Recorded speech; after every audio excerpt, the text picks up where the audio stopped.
Hello, everyone. I am Kristen Balboni, the Carolina Panthers team reporter. Thank you all for joining us. As someone who was born and raised in North Carolina, I'm honored and extremely happy to be here with all of you today. And it is hard to imagine that this entire stadium, including this room, is going to be flipped in a few hours as our artists take the stage and we commence this incredible concert. With that, I want to introduce you to everyone on the stage: North Carolina Governor Roy Cooper, Explore Asheville CEO Vic Isley, country music superstars Luke Combs and Eric Church, and David and Nicole Tepper. And with that, Dave and Nicole, I'm going to pass it over to you. Thank you. Good morning, everyone. I just want to welcome everybody to Bank of America Stadium. And thank you all for coming today on behalf of Tepper Sports and Entertainment and me and Nicole. We're here today to continue to support the victims of Hurricane Helene. For me and Nicole, when we heard about Helene, and we do a lot of stuff around the country with hurricanes generally, we never expected it to hit the Carolinas like it did, and particularly Western Carolina. And we heard tell about the Manna Food Bank there, who was one of our partners who we've done things with before, being destroyed at first. And we got word from the Red Cross that this was a level 7 event, disaster event, which is, for those who don't know the levels, that was a Katrina level hurricane event. And it was a holy shit sort of moment. We got to do something right away, and there's no time to waste. So, we did what we had to do. And then when Luke's people called up and said, "We want to put this together, we like to do it fast." And I have to say, a monumental effort by these guys here to get it together in 3 weeks. Live Nation, AEG, Coke and Pepsi, so to speak, joining together to do this. MOS, a lot of different people involved to try to get this together in 3 weeks. And I just want to thank them all for doing that. So it was just in a way, it was an easy ask, because we really wanted to do it. And in a way, I think it was just a monumental task. It was done really fast and everybody cooperating. So again, thank you for everybody. Thanks, Dave. Thank you all for being here. Thanks, everyone. Just quickly, the challenges last month have been profound, as you all know, and the resolve of the people across the Carolinas and the entire region has certainly been tested, as we all know, right? Dave and I continue to be inspired on how everyone has rallied together, and as he just touched on, we all really rallied together. It takes a village to get this done, and I feel like we all became like a little family since we've all met each other and been doing this and our team. So we stood alongside one another and we lent our hands to those in need, which is the most important. We are very appreciative for the artists tonight and graciously donating their time and talent to perform, we're all so excited. And thank you again so much for being here. Thanks, guys. Governor, everyone, thank you. And thank you, Dave and Nicole, for being here and for all the support you've already provided and making this happen tonight. And we really appreciate Governor Cooper being here. Governor, I will pass it over to you. Good morning, everybody, and thank you, Dave and Nicole, for your amazing generosity and for providing this venue for what's going to be a mission to help people in Western North Carolina. I'm here with the head of the governor's Western office, Drew Christie, and White House Security Advisor Liz Sherwood-Randall, and our volunteers who have been working so hard to respond to the deadliest and most devastating storm ever to hit North Carolina. So far, we've lost 98 souls. We expect that number to rise some. We send deepest condolences to their families and communities.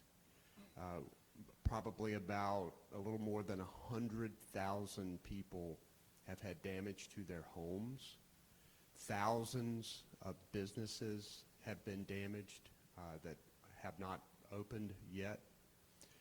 We have estimated the financial damages of this storm at $53 billion.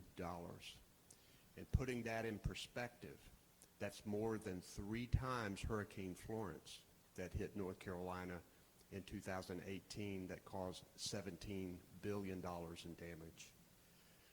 To be here with 2 North Carolina treasurers in Eric Church and Luke Combs, and the work that they have done to pull together some of the finest talent in the world to perform tonight, to raise money for this worthy cause, it is so important. I've spent a lot of time during the last 28 days in Asheville. I've been in 15 counties. I've been in some of the worst places. It is astounding what a raging river can do, uprooting large trees, bending steel girders, and demolishing buildings in bridges and roads in a way that's just unimaginable. But through all the devastation, you see the determination and the character of the people of Western North Carolina. Talked to a man who jumped in one of those raging streams and pulled out a woman, saved his neighbor. I talked to 2 young women who essentially turned a little bed and breakfast hotel into a place where an entire community in Black Mountain could come and get supper every night and could pick up supplies. I talked to a 911 operator who was on the job doing 12-hour shifts when her home had been decimated, doing her job. That's the kind of spirit that we have in Western North Carolina. All these guys know who those people are. They have the courage and the determination and the resilience to recover. But they're going to need our help collectively. They're going to need local government, state government, the federal government, the private sector, the volunteers, the nonprofits, all pulling together so that Western North Carolina can build back in a stronger way, more resilient way. This event tonight can make a real dent in that. And I'm just deeply grateful to be a part of this and to help continue pulling all of North Carolina together to get this done, because most every single one of you, I know everybody in North Carolina has memories of Western North Carolina. Very special place, places that you went and places you want to see restored. And in fact, it's like that all over the country. People who came to, President Obama was here just last night and talked about how much he loved Asheville and the barbecue, and he didn't say the beer, but I know he meant the beer. That's right.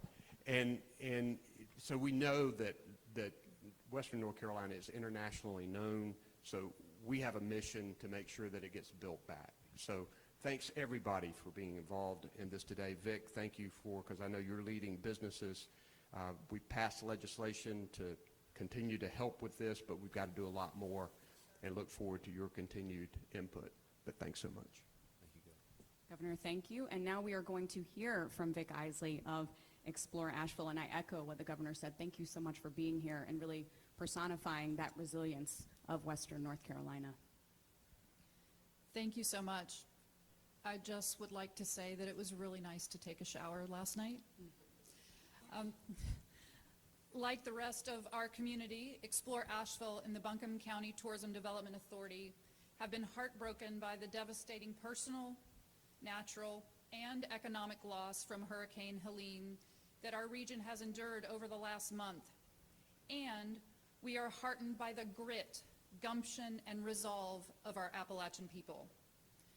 Our priority continues to be our residents, workers, businesses, regional, and first responders that have answered the call from all over the country, helping those impacted and addressing the economic and emotional toll at hand in Western North Carolina. Through this tragedy, though, the heart of hospitality has been a beacon of light. Restaurant owners cleared out their walk-in refrigerators and cooked free meals for thousands of residents and first responders. Lodging owners and operators without power, water, and very few staff opened rooms up for first responders that were working 24 to 48-hour shifts. Pools were drained for flushing water to maintain operations as best they could. Travel and hospitality has long been woven into the fabric of Western North Carolina.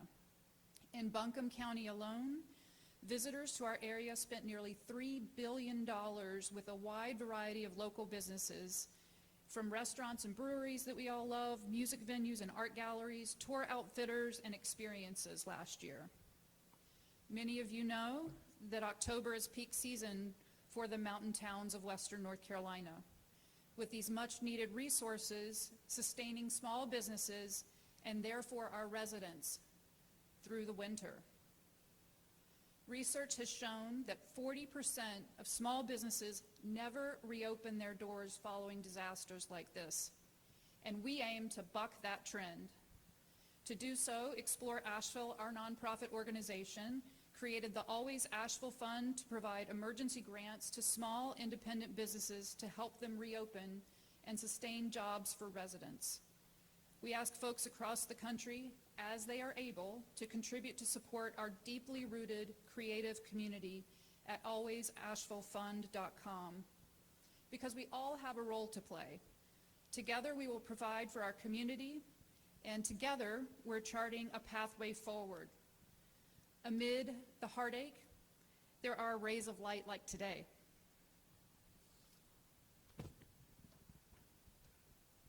Now, the team at Explore Asheville had been in talks with Luke Combs' team for several months about ways to partner together with hometown folks who have big hearts. Little did we know that it would come in the form of Concert for Carolina. Within a week's time, Explore Asheville and the Tourism Development Authority pledged $1 million as the presenting sponsor for the concert. And thanks to these guys, 100% of the proceeds, including our sponsorship dollars, are coming right back into the communities of Western North Carolina to important partners like Eblin Charities, Manna Food Bank, Samaritan's Purse, and Second Harvest Food Bank of Northwest North Carolina. And Eric has Chief Cares, which will go to many other nonprofits to help Western North Carolina. Luke, Eric, and all the artists performing here in Charlotte tonight, their understanding of our needs and their willingness to help means everything to us. The outpouring of support from across the nation is really inspiring. And through this concert, significant resources will become available to help our communities rebuild. These programs remind us that when we work together, positive change is possible. So tonight, we are honoring Asheville and Buncombe County first responders with 100 tickets for themselves and their families. We're witnessing the gumption, the grit, and determination of this deeply rooted community to rise. Our comeback is coming in pockets and stages across Western North Carolina when and where it's safe to do so. Restaurants are reopening. Music venue marquees are lighting up. Art galleries are literally dusting off their craft, and trails are being cleared. Biltmore Estate plans to reopen November 2nd. Progress is being made slowly but surely and safely. Our local businesses and neighborhoods need your support. Please come see us respectfully, with heart, and with patience. And if you want to support small businesses from afar, you can go to exploreasheville.com and shop online with more than 600 local creators and makers through our Love Asheville from Afar page. We have immense gratitude for the heart, hope, and help that Eric and Luke and their teams have marshaled on behalf of Western North Carolina, including Asheville and Buncombe County. Today, people in Western North Carolina who just pull themselves up by their bootstraps are seeing that help can be hope.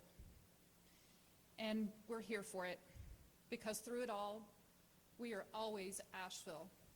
Thank you so much. Thank you so much, Vic. Vic was talking about the incredible outpouring of support for this concert. Luke and Eric, I'm wondering if you could talk about what that has meant to you to see everyone rally around this concert, and also what can people expect tonight? I mean, just quickly, North Carolina is both of our homes. The small communities that specifically make up Western North Carolina are these strong, independent, proud communities. And I've said many times that they're the exact community that when the community next door is in trouble, you can count on that community to come help you. And in this situation, there is no community next door.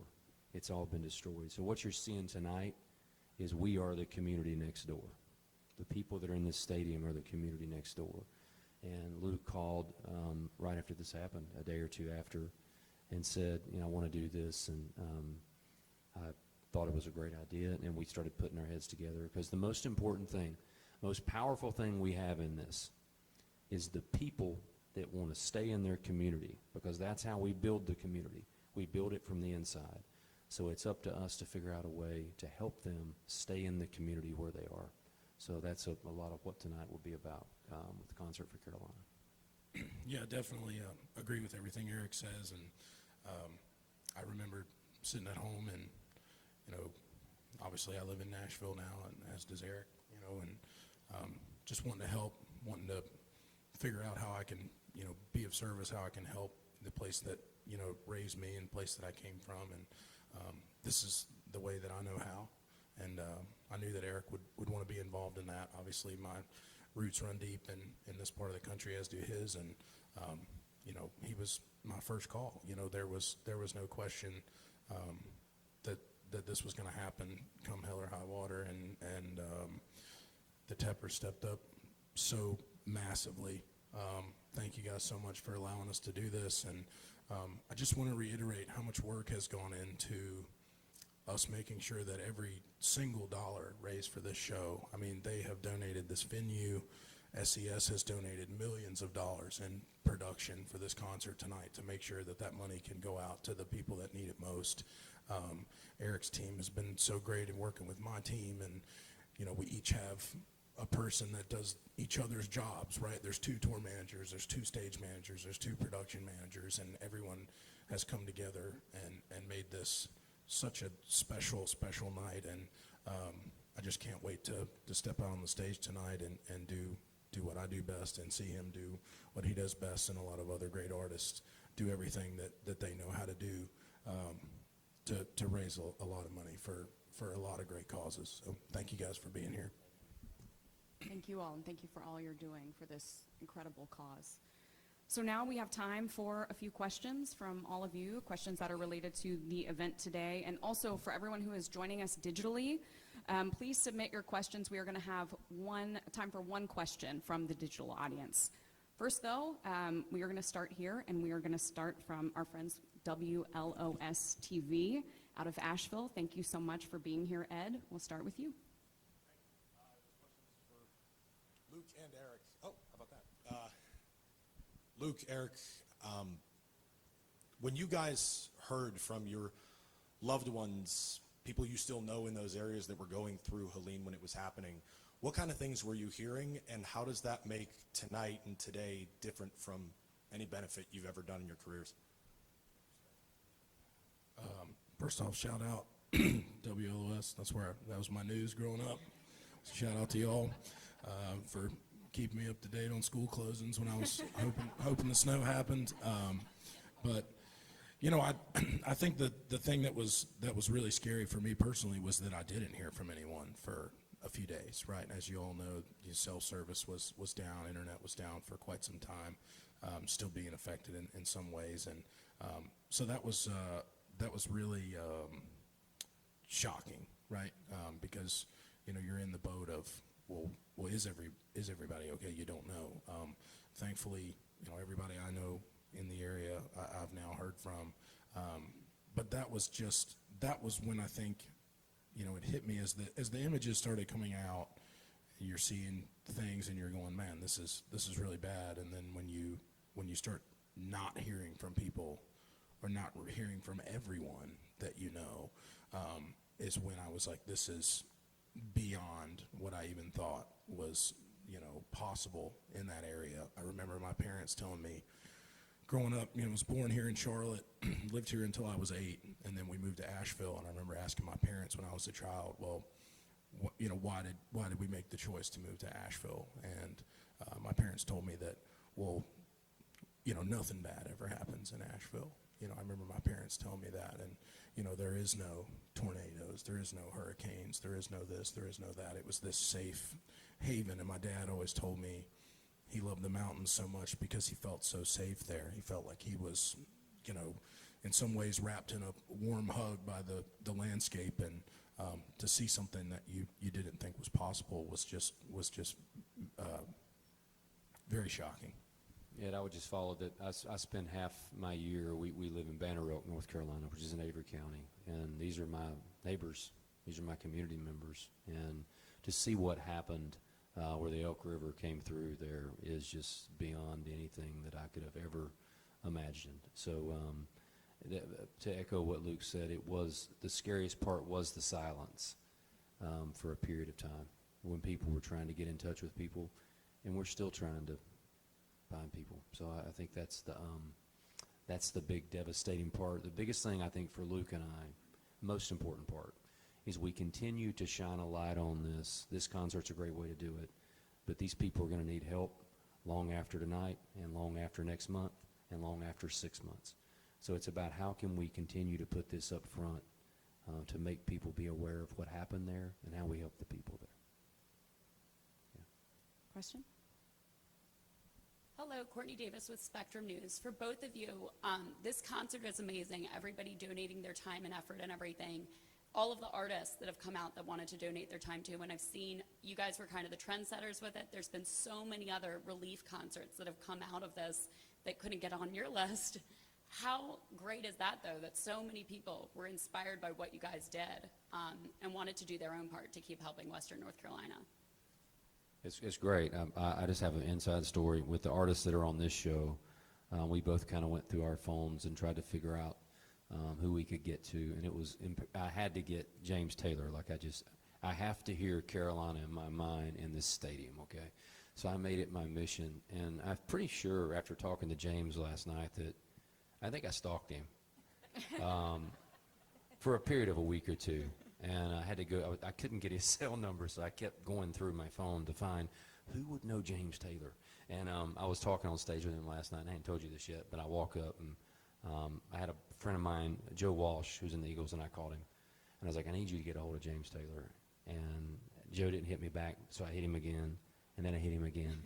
And finally, James told me last night on stage, he said, you really kind of freaked out Joe Walsh.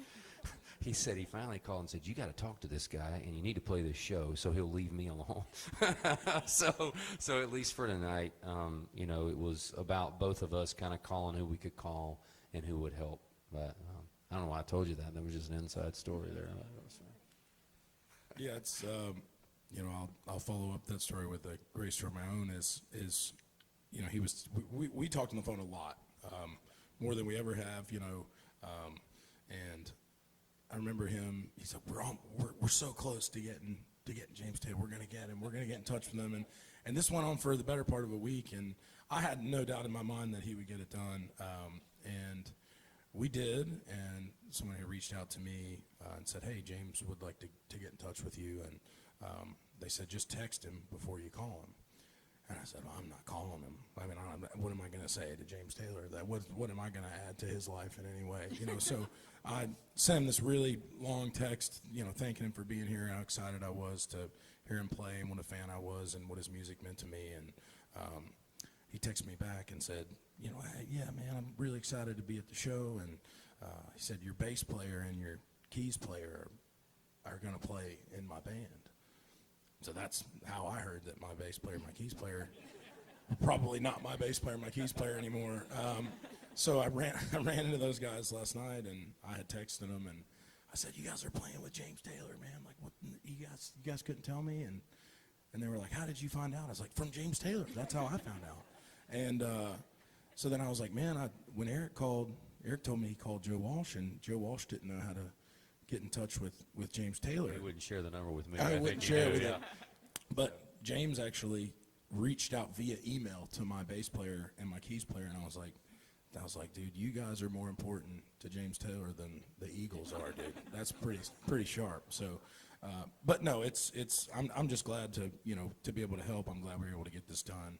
I'm so glad for anything that any other artist is willing to do. And there's so many things that we don't hear about. I think, if we had the opportunity, this concert would be starting in an hour and would be going until tomorrow morning. So to any artist that didn't get on, I apologize for that. It's been a complete melee of communication and planning and these things. A show like this usually takes a year or a year and a half to plan, and we were able to get it done in 3 weeks. And so we're thankful for tonight, and thankful for anything that anyone has done, whether it's with this show or on their own. I look forward to hearing about those concerts and maybe helping out with those too. So that would be great. We're all going to be thinking about that when James Taylor takes the stage later tonight. Another question? Go ahead.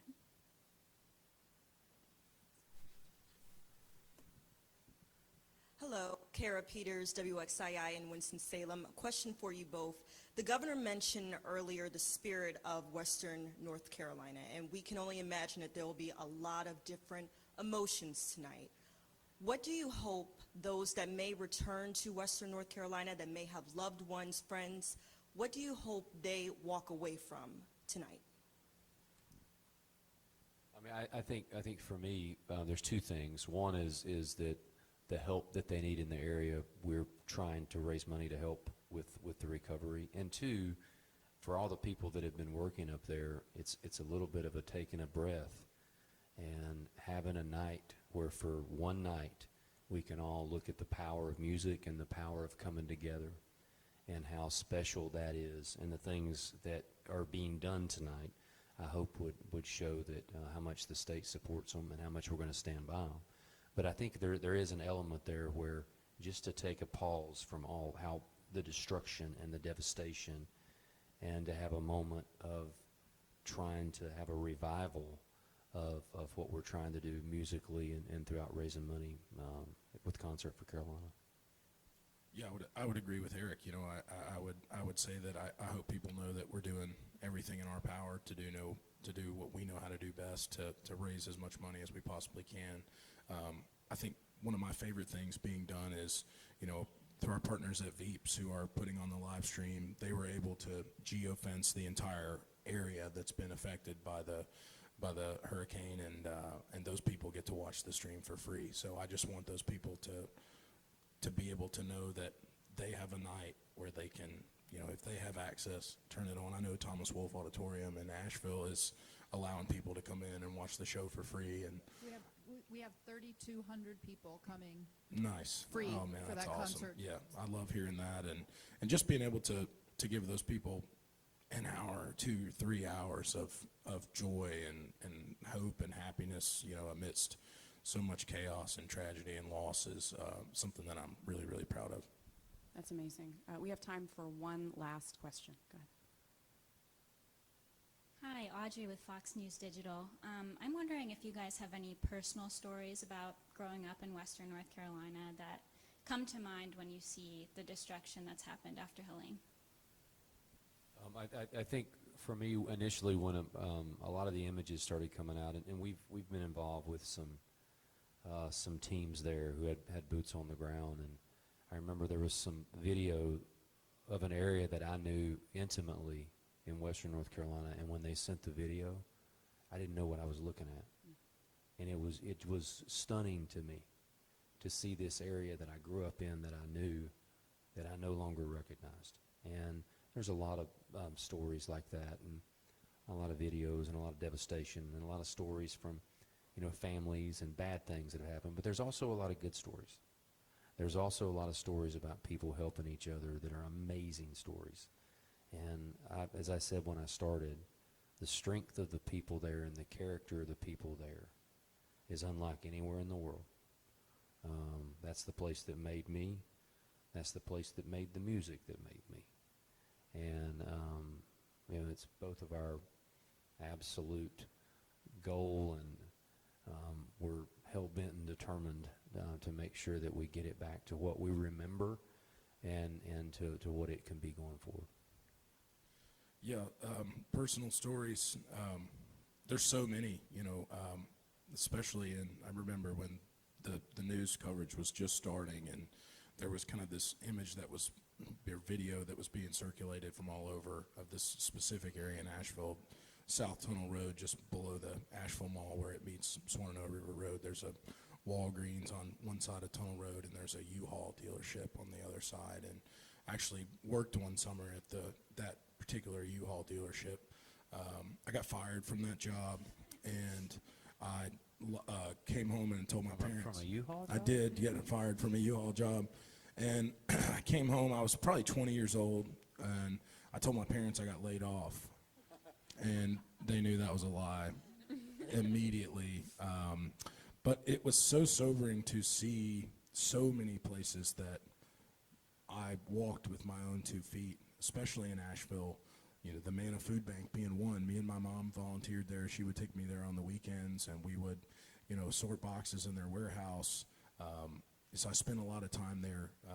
Just one of the reasons that I spent, you know, that's one of the charities that I chose, right, is their whole facility was essentially washed away, right, in this event. And but I have so many amazing memories in Asheville and in Boone, obviously going to school at Appalachian State. And, yeah, go Apps, baby. They're playing today. They're going to beat Georgia State today for sure. My manager went to Georgia State, and I've won $100 from him every year for how many years, Chris? 9 years straight. Hoping it's 10 today. So looking at a cool G today. I'll be donating that cool G today, Chris, if we take the win home. I hope you would donate your winnings, Chris, if they were to beat us today, which I doubt. But it's, yeah, very special place for me. A lot of memories there, and you know, I just hate to see it in the condition that it's in, and I'm glad to be able to help in any way I can.